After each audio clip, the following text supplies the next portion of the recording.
Hi, and welcome back to Talk English Now. I'm Sarah, and today we're going to talk about asking and answering questions in English naturally, just like native speakers do. Have you ever found yourself in a conversation, but you didn't know how to ask the right question? Or maybe someone asked you something in English, and your mind froze. You wanted to answer, but you weren't sure how to begin.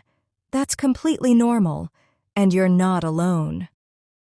Many learners struggle with asking and answering questions, not because they don't know the words, but because they haven't practiced how to use them in real, everyday conversations. In this lesson, we'll work together to make that easier. We'll look at how English speakers actually ask things in real life, how they keep conversations going, how they answer with clarity and confidence even when they don't know everything. And the best part is, you're going to practice it all with me, one sentence at a time, slowly, clearly, and calmly. Let's start with a simple but powerful truth. Asking a question is like opening a door. It's how we begin conversations, connect with others, and learn about the world. But asking it in the wrong way, too formal, too robotic, or too direct, can sometimes feel awkward. That's why learning the rhythm and tone of natural English questions is so important. Think about this situation. You're in a coffee shop and you want to know if they have oat milk. Instead of saying something stiff like, "Do you have oat milk available?" most native speakers would say something like, "Hey, do you happen to have oat milk?" Or simply, "Hi, do you have oat milk?" Now you repeat, "Do you have oat milk?" Let's say that again together. Do you have oat milk? Feel the rhythm of the words. Light, friendly, and clear. Notice how we're not trying to sound perfect or robotic. We're trying to sound like a real person.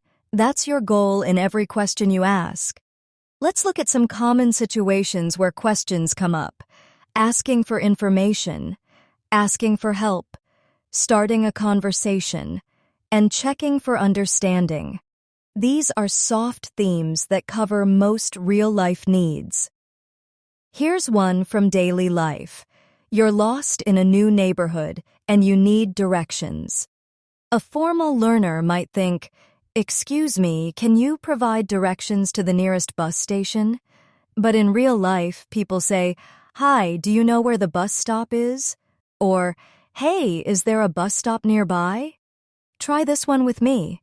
Do you know where the bus stop is? Again. Do you know where the bus stop is? These small changes make your English sound more natural. You're not memorizing lines. You're learning how to speak in a way that flows, just like water. Let's switch now to answering questions. Many learners worry about giving the right answer. But in real life, there's not always one perfect answer. Sometimes we're unsure. Sometimes we need time to think. And that's okay. Imagine someone asks you, "What time does the train leave?" You're not sure. Instead of panicking, you could say, "I think it's around 6." Or, "I'm not sure, but I think it's in the evening." You don't have to be perfect. You just need to stay calm and clear. Repeat after me. I think it's around 6. Now say, "I'm not sure, but I think it's in the evening." Great. These kinds of answers keep the conversation alive, even if you don't have all the information. If you're enjoying this lesson, please give it a like and subscribe to our channel for more daily English practice. It really helps us grow and keeps these free lessons coming your way. Okay, now let's go into a situation you might face every week. You're at work, and someone has told Cass, "Have you seen the manager today?" You could say, "Yeah, I saw her this morning." Or, "No, I haven't seen her yet." Simple, but real. Try these with me. "Yeah, I saw her this morning." Again. "No, I haven't seen her yet." Feel how relaxed these sound. They're not stiff. They're the kind of English that invites connection. Now, let's go back to asking.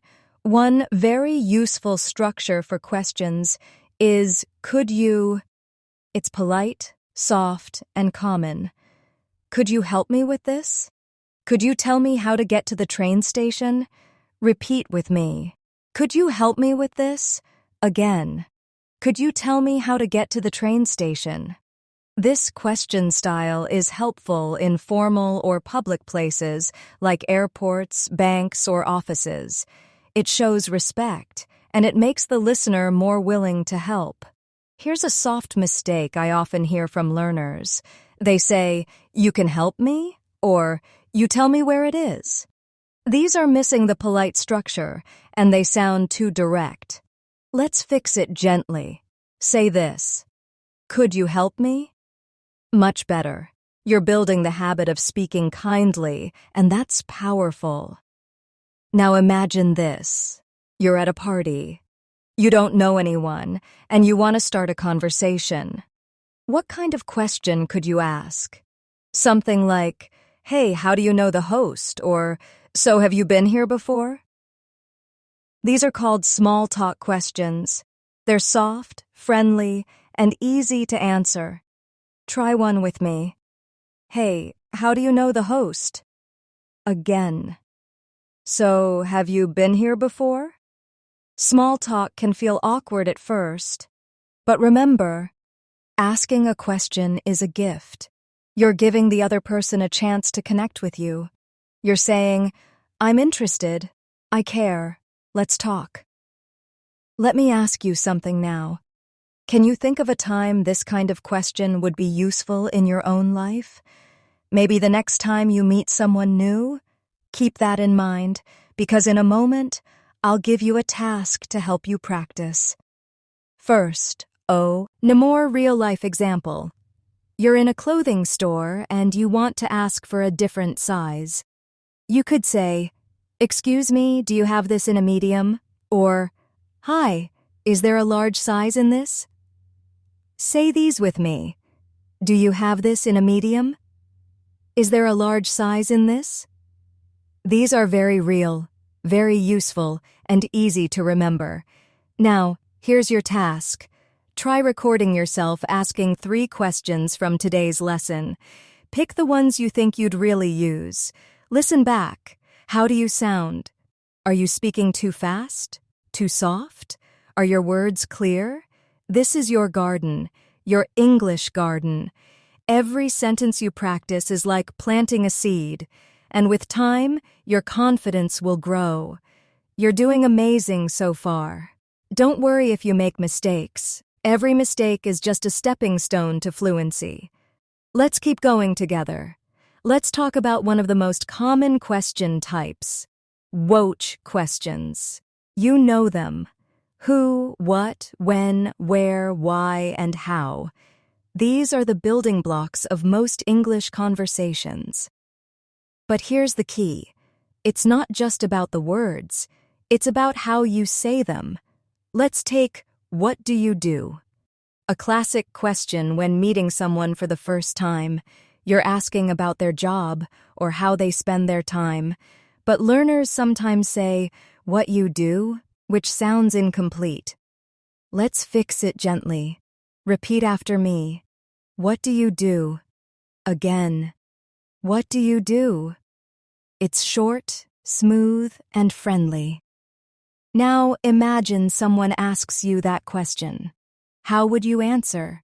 You could say, I'm a student, or I work in a restaurant, or I'm learning English right now. Repeat those with me. I'm a student. I work in a restaurant. I'm learning English right now. Let your answer be true, even if it feels small. There's no need to impress. The goal is to connect. Now here's a fun twist.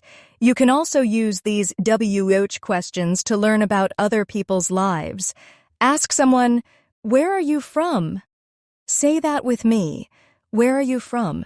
You might hear answers like, I'm from Brazil, or I grew up in Turkey. Try saying, I'm from, and add your city or country. This is the foundation of natural English. One simple question can open a whole conversation. Let's try when next. Picture this. You and your friend want to plan lunch. You ask, "When are you free?" Or, "When do you want to meet?" Repeat with me. When are you free? When do you want to meet? These are useful in your social life, and they make you sound thoughtful and polite. Now let's go deeper into answering naturally. Many learners answer with one word. For example, if someone asks, "Do you like coffee?" They say, "Yes." That's okay, but it's short. Try this instead. "Yeah, I really like coffee, especially in the morning." Or, "Yes, but I try not to drink too much." Repeat with me. "Yeah, I really like coffee, especially in the morning." Again. "Yes, but I try not to drink too much." See how that adds personality? You're not just answering. You're sharing something real. This is the secret to sounding natural. You don't just answer. You respond with feeling. Now let's try how. This one is very flexible. You can ask, "How are you?" Or, "How was your day?" Repeat after me. How are you? How was your day? These are friendly, caring questions. They show interest in the other person. They're small but powerful. And when you answer, don't just say, "Fine." Try saying, "I'm doing okay, just a little tired," or, "I had a great day, thanks for asking." Try them now. "I'm doing okay, just a little tired." Again. "I had a great day, thanks for asking." See how much more natural and warm that sounds? Here's something important. When asking questions, your tone matters. If you say, "What are you doing?" with a sharp voice, it might sound rude. But if you say it gently, like, "Hey, what are you doing?" it feels kind and curious. Let's try that together. Say, "Hey, what are you doing?" Soft voice, gentle smile. That's the kind of English that builds connection. Now let's look at one more situation, checking for understanding. You're in a class or meeting, and you didn't hear something clearly. Instead of saying, "Repeat," or "What?" try this. "Sorry, could you say that again?" Or, "I didn't catch that. Can you repeat it?" These are polite and useful. Try them with me. "Sorry, could you say that again?" "I didn't catch that. Can you repeat it?" You're not just asking a question. You're showing you want to understand, and that's powerful. Now here's your learner task. Pick one WH question we practiced today and ask it to a friend, a family member, or even yourself in the mirror. Then answer it in full. For example, ask yourself, "What do you do?" Then answer, "I'm a student and I love learning English."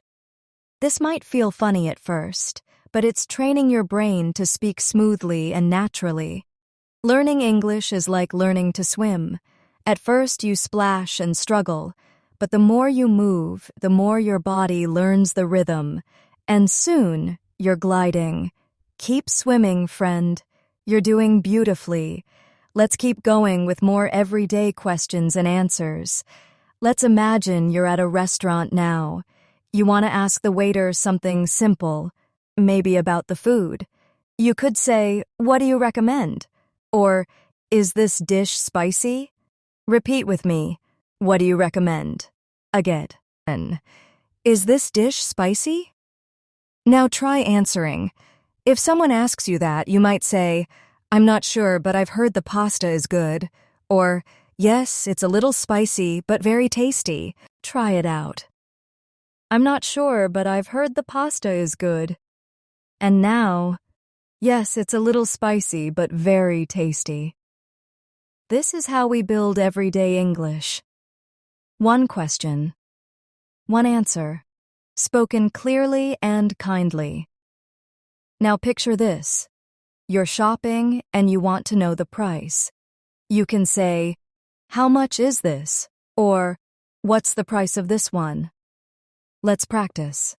How much is this? What's the price of this one? Short and simple, just like a native speaker would say. Let's move into another important area, talking about time, schedules, meetings, plans. These kinds of questions are everywhere, at work, school, and in daily life. Try asking, "What time does it start?" or "When does the meeting begin?" Say them with me. What time does it start? When does the meeting begin? And how about answers? Try, "It starts at 10 o'clock," or "The meeting begins at noon." Repeat after me. It starts at 10 o'clock. Again. The meeting begins at noon. This rhythm of asking and answering, it's like dancing with words. The more you practice, the smoother your moves become. Now, let's visit another soft theme, talking to friends or people you know casually. Imagine you're texting your friend and you want to know their weekend plans. You could ask, "What are you up to this weekend?" Or, "Do you want to hang out on Saturday?" Repeat with me. What are you up to this weekend? Do you want to hang out on Saturday? And to answer, you could say, "I'm going to visit my cousin," or, "Yeah, let's grab lunch." Say that with me. I'm going to visit my cousin. Yeah, let's grab lunch. These are natural, everyday moments. This is where fluency is born, not in tests, but in real life. Now let's talk about questions that show care. These are soft and warm. Things like, "Are you okay?" or "How have you been?" These questions can mean a lot to someone. Try saying them now. Are you okay? How have you been? And now, let's answer. I've been good, thanks. Or, not too bad, just a little tired. Repeat after me. I've been good, thanks. Not too bad, just a little tired. See how this kind of English builds connection and trust? Now, a gentle reminder. If you're learning these questions and answers, it's okay to go slow. Fluency is not about speed. It's about flow. It's about being comfortable in the conversation, feeling like the words are your own. Now here's a small, advanced technique that helps a lot. Sentence chunking. Instead of memorizing full questions, break them into small parts or chunks. Let's try one. Could you help me? That's one chunk. With this email? That's another. Put them together. Could you help me? With this email? Repeat with me slowly. Could you help me? With this email? This method makes it easier for your brain to build sentences, like putting Lego pieces together. Now think about a time when you had to ask someone for help in English. What words did you use? What could you say differently now? Ask yourself, which phrase today feels most useful to me? Hold on to that one. It's yours now. Use it in your next conversation. And remember, you're not learning to be perfect. You're learning to connect. Even one clear, kind question can brighten someone's day. Let's keep practicing together. Let's imagine another real-life moment. You're on the phone, maybe with customer service, and you need help. You might say, "Hi, can I speak to someone about my order?" Or, "I have a question about my bill." Say it with me. Can I speak to someone about my order? Again. I have a question about my bill. These are calm, clear ways to ask for help. No need to be nervous or overly formal. Now, try answering in that same style. If someone says, "Can I ask you something?" You might reply, "Of course, go ahead," or "Sure, what's up?" Let's practice those together. Of course, go ahead. Sure, what's up? Your answers don't need to be long, but they should feel friendly and open. That's how native speakers build comfort in conversations. Let's now explore a different soft theme, getting to know someone better. These questions help deepen relationships. Try asking, "What do you like to do in your free time?" Or, "Have you watched any good movies lately?" Say those with me. What do you like to do in your free time? Have you watched any good movies lately? Now answer them. Try this. I like reading and going for walks. Or, yes, I just watched a great comedy on Netflix. Say those now. I like reading and going for walks. I just watched a great comedy on Netflix. These small, honest answers give people a window into your world. Remember, learning to ask and answer like a native isn't about copying exactly. It's about learning how conversations feel in English, how they move, how they flow, how questions open doors and answers build bridges. Let's shift now to a workplace situation. Maybe you're in a meeting and you need clarification. You might ask, "Can I just check something?" Or, "Do you mean we're starting the project next week?" Try those. "Can I just check something?" "Do you mean we're starting the project next week?" And for answering, if someone asks you for confirmation, you can say, "Yes, that's right," or "No, actually, it's the week after." Practice that with me. "Yes, that's right." "No, actually, it's the week after." This kind of clear, calm communication is what makes you sound confident and fluent, even if you still learning. Now let's pause for a moment and check in. How are you feeling so far? Are there phrases you're starting to feel more comfortable with? Which one do you want to try using this week?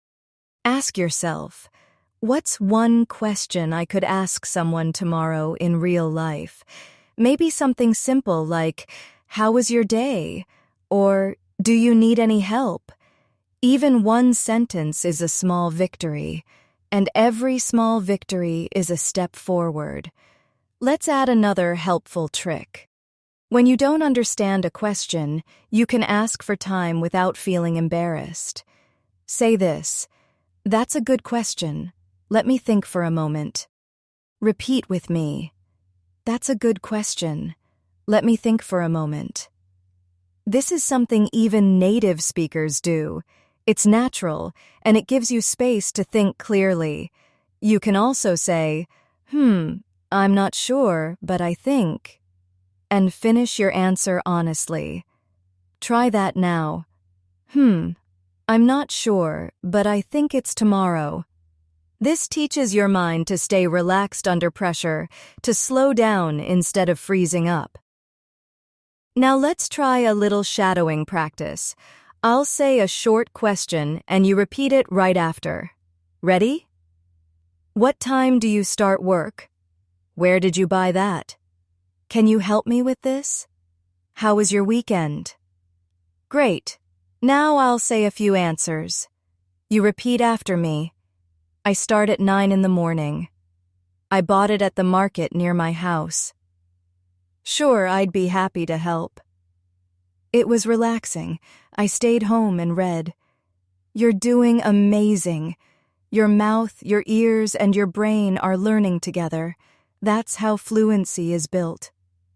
And don't forget, fluency isn't a race. It's a walk, a journey, and every question you ask is a new step. Let's keep walking together. Now let's visit another situation you might face often, meeting someone new, maybe at school or work. When we meet someone for the first time, we often want to ask a few polite questions to learn about them. Try this one with me. What's your name? That's the classic start. But sometimes native speakers say, I'm Sarah, and you are? Or, Hi, I'm Jake. What's your name? Repeat those with me. I'm Sarah, and you are? Hi, I'm Jake. What's your name? And now imagine someone asks you the same. You could answer, I'm Maria, nice to meet you. Or, my name's Adam, thanks for asking. Say them now. I'm Maria, nice to meet you. My name's Adam, thanks for asking. These first moments matter. They're small, but they create connection and comfort. Now let's say you want to learn more about the person you just met. You could ask, where do you work? Or, are you from around here? Practice those with me. Where do you work? Are you from around here? And to answer, you might say, I work at a bookstore. Or, no, I'm just visiting for the weekend. Say those now. I work at a bookstore. I'm just visiting for the weekend. These phrases help you build rapport, not just speak, but truly connect. Now here's a common mistake learners make, using the wrong word order in questions. For example, saying, you are happy, instead of, are you happy? Let's fix that gently. In English, we usually start with the helping verb, are, do, did, can, before the subject. Try these with me. Are you tired? Not, you are tired? Do you like this movie? Not, you like this movie? These small changes make your English sound much more natural. Let's practice some more question-answer pairs together. I'll ask, and then you repeat and answer. What do you usually do on Sundays? Your turn. Answer it out loud. Maybe? I usually relax and clean my room. Or, I go out with friends. Now try this one. Do you cook often? Answer. Yes, I like cookin'. Dinner at home. Or, not really, I prefer to eat out. Now a little tip. When answering questions, you don't always have to give long answers, but try to add just a bit more than yes or no. That extra detail shows personality. It makes your English more alive. Let's look at one more soft theme. Questions at school or in class. Maybe your teacher explains something and you want to make sure you understand. You can ask, can you explain that again? Or, I didn't get that part. Could you go over it? Say them with me. Can you explain that again? Could you go over that? And when answering a question in class, you might say, I think it means, or, it could be because. Try those. I think it means we're meeting tomorrow. It could be because of the weather. These expressions show your thinking. They help you participate, even if you're not completely sure. Now let's do another short shadowing exercise. I'll say a question, then you repeat. Do you have any brothers or sisters? What kind of music do you like? Are you free this evening? And now a few answers. I have 2 younger sisters. I love jazz and soft rock. Yeah, I'm free after 6. You're speaking with flow now. That gentle rhythm is starting to live in your voice. And if you're still feeling unsure, remember this. Confidence doesn't mean knowing all the answers. It means being willing to try, even when you're not sure. Let me ask you, which phrase today surprised you the most? Which one felt easiest to say? Which one felt like a challenge? These are important questions because they help you grow your awareness. Learning to ask and answer like a native is a journey, not a destination. It's built on thousands of small moments, just like this O. Nay, let's keep going, step by step. Let's keep exploring the ways questions and answers shape our daily lives. Every time you interact with someone, you're likely asking or answering something, even if it's just with your tone or body language. Let's go back to something very real, making plans. Imagine your friend says, Let's get together sometime. You want to show interest and move the plan forward. You could ask, when are you free next week? Or, would Saturday work for you? Repeat after me. When are you free next week? Would Saturday work for you? And now to answer, you could say, I'm free on Thursday evening. Or, Saturday is perfect for me. Say them with me. I'm free on Thursday evening. Saturday is perfect for me. Planning is one of the most useful and natural ways to practice your English questions, because it's something we all do, all the time. Now let's shift to another real-world moment, asking for opinions. Imagine you're shopping with a friend and you're trying on a new shirt. You want to know what they think. You could ask, how does this look? Or, do you like this color on me? Repeat it now. How does this look? Do you like this color on me? And if you're the one answering, you could say, yeah, it looks great. Or, it's nice, but I think blue suits you better. Say it with me. Yeah, it looks great. It's nice, but I think blue suits you better. These moments might seem small, but they're where fluency becomes real. Because fluent English doesn't mean using fancy words. It means being able to express your thoughts easily and respond in the flow of conversation. Let's try another one.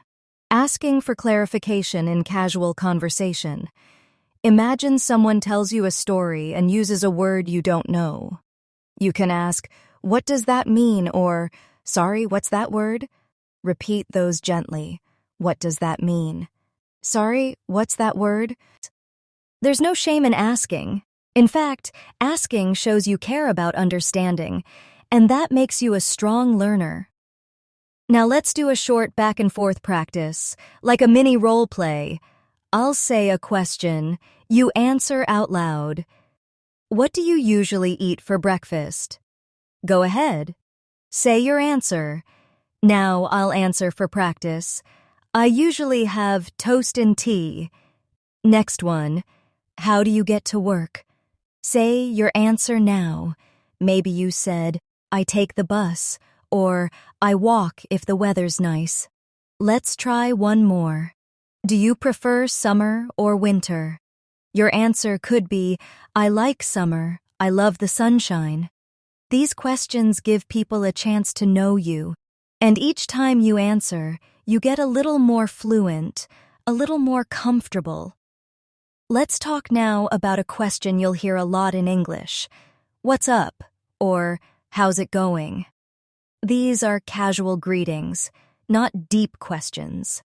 The expected answer is short and friendly, like, not much you? Or, I'm good, thanks. Repeat them with me. Not much you? I'm good, thanks. These quick responses show you understand the rhythm of casual conversation. And if you want to keep the conversation going, you can follow up with your own question, like, how about you? Or, what have you been up to? Say that now. How about you? What have you been up to? This back and forth style is the heartbeat of English conversation. Now, a gentle reminder. Don't worry about being perfect. Focus on being present. Every sentence you speak builds your fluency brick by brick. Imagine your English as a small house. Every question you ask adds a window. Every answer you give adds a door. And over time, you create a place where you feel at home in the language. You've already built so much. Let's keep adding to it together. Now let's take a breath and reflect on everything we've practiced together today. You've learned how to ask simple, natural questions that fit real situations, how to answer with confidence, even when you're unsure, and how to keep the rhythm of conversation going with kindness and ease. We've walked through daily moments, at the store, at work, in a cafe, with friends, and practiced real English you can use right away. And more importantly, we've worked on building your confidence. You've learned how to say things like, do you have this in a medium? What time does it start? Can you say that again? How's it going? And I'm not sure, but I think you've practiced adding just a little more detail to your answers, being gentle with yourself, and trusting that every word you speak brings you closer to fluency. Here's one final task for you. Think of 3 questions from this lesson that you really liked. Write them down. Then, practice answering each one in 2 or 3 different ways. You can speak out loud, record yourself, or even practice in front of a mirror. Make it fun. Make it yours. And if you'd like, try using one of those questions in a real conversation this week. Remember, fluency is not built in one day. It grows like a tree. First the seed, then the roots, then little by little, the leaves, the branches, the shade. Even if you speak slowly, even if you make mistakes, you are still growing. And you are not behind. You are exactly where you need to be. So be patient, be kind to yourself, keep showing up, and your English will blossom. Thank you so much for spending this time with me today. You've done something wonderful for yourself just by practicing. If this lesson helped you, I'd be so grateful if you liked the video, subscribed to the channel, and turned on the bell icon. That way you won't miss any of our future lessons together. You're not alone in this journey. I'm here cheering you on, and I believe in you. Take care, keep practicing, and I'll see you in the next lesson.